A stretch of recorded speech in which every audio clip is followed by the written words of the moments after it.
Hunting. So, it looks like Goldeneye is back on Switch and Xbox Gamepass. Now I can finally relive some of the most stressful and joyful parts of my youth. As well as have friendships ended all over again because Oddjob is truly unfair. Alright, so what brought us here? I guess originally intending for a release around 2008, Rare put together a remaster of Goldeneye for the Xbox Live Arcade.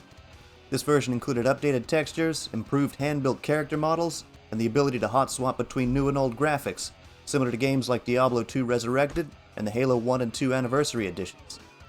This, however, would have made it the first game to have implemented such a feature until 2011 with Halo. Though the game was nearly complete, it was never released because Microsoft, MGM, and Nintendo ended up fighting over licensing rights until it became essentially forgotten. And then a full playthrough of the campaign and multiplayer was leaked onto YouTube in 2021. 2 years later, and the version that's been released to Game Pass in 2023 is more of a faithful touch-up than a complete high-def overhaul. This version of Goldeneye was developed by Code Mystics, who have just found out of remastered games such as Killer Instinct, Mortal Kombat Arcade Collection, and Space Ace, 2 games which objectively rule, and 1 game which I'm pretty sure is responsible for most of my anxiety as a child. This version of Goldeneye features high-res textures, added control options, and 4K widescreen support. And overall, it's a solid port of the original. There are a few issues here and there, one thing seemingly missing, as well as some unused content that it would have been cool to see included just in terms of preservation, and as a throwback to when you could crack open the cartridge with a Game Shark and see what was inside.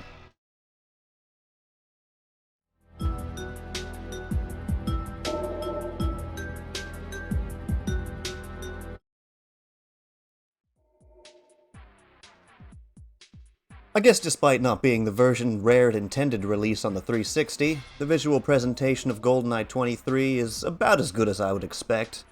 The graphics in Goldeneye have always been pretty much garbage, so considering Codemasters just basically upped the resolution, there's nothing to really complain about. And the ability to play through the game again on a modern TV with modern hardware actually looks pretty good. It was nice to see some old faces again. I mean, this guy feels like an old friend at this point, even if he does shoot at me all the time. The menus are clearer and brighter, and the character select screen for multiplayer has never looked better. And paintball mode looks better than I actually remember. That being said, there are a few issues with the graphics that seem like they could have been taken care of after 26 years. The frame rate has been improved, but there are times where the game still lags while moving, or if there's a lot going on screen. Texture issues seem to plague the first half of the game pretty noticeably.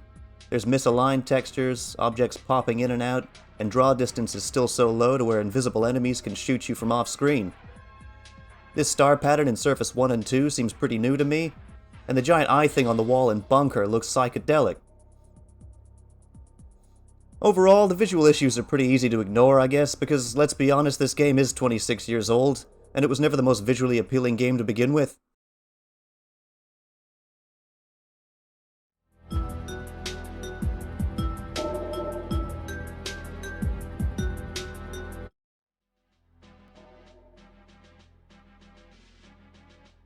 There's not much to say about the game's sound in terms of difference, and that's actually not a bad thing, I suppose. The music in Goldeneye has always been an 11 out of 10, and considering much, if anything, isn't changed from the original, everything here is great. Sound effects in this version are as clear and satisfying as they've ever been, whether it's Bond's Silence PP7, that bizarre sound you get when shooting anything metal, or the glass in Facility, because let's face it, we have to shoot it. Level background music still sounds just as it should, and still gives you that 007 feeling when you're sneaking around murdering everything in sight. And becomes just as torturous when you're trying to beat Control for the 45th time on 00 Agent. And those times where James just kinda zones out and stares at his watch are still jazzy as hell.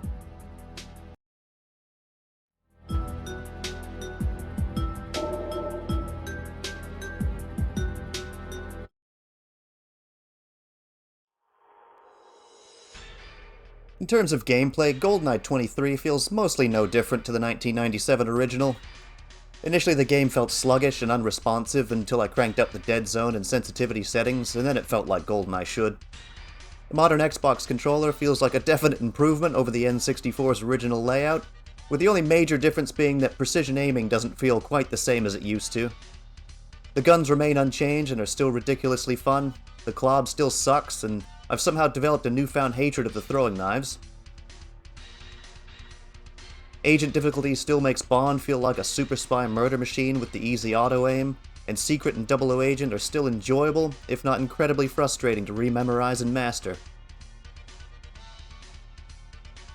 Multiplayer on the Game Pass version is kept at local split screen only, despite the Nintendo Switch version receiving online matchmaking. And considering the original never had online play, I'm not really sure it takes anything away from the experience, because half of the fun of Goldeneye multiplayer was accusing your friends of screen cheating anyway.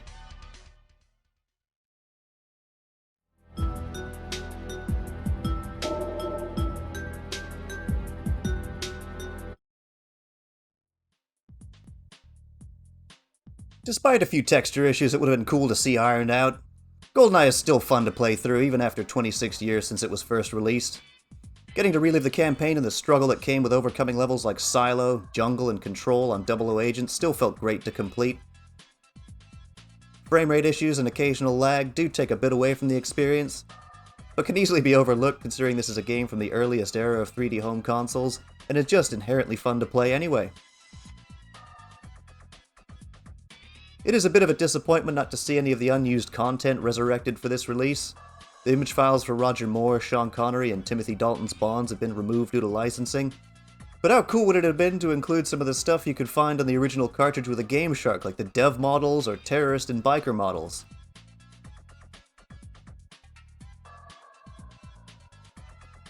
For a game that's been played inside and out over the years, and been an integral part in the rise of the speedrunning community, having a readily playable copy of Goldeneye on hand is pretty awesome, actually. Because let's face it, getting an N64 hooked up to a modern TV is not gonna happen.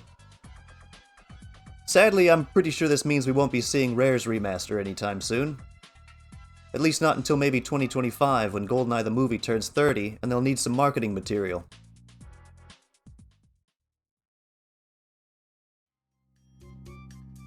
Hey, if you've made it this far, thank you for watching! If you've enjoyed the video, please like, share, and subscribe, and check out the rest of my YouTube channel if you're looking for more gameplay content, and I've definitely got more reviews coming on the way. If you're bored or looking for something to do, you can find me streaming regularly on Twitch under SpaceboyLuna0. Yo, later!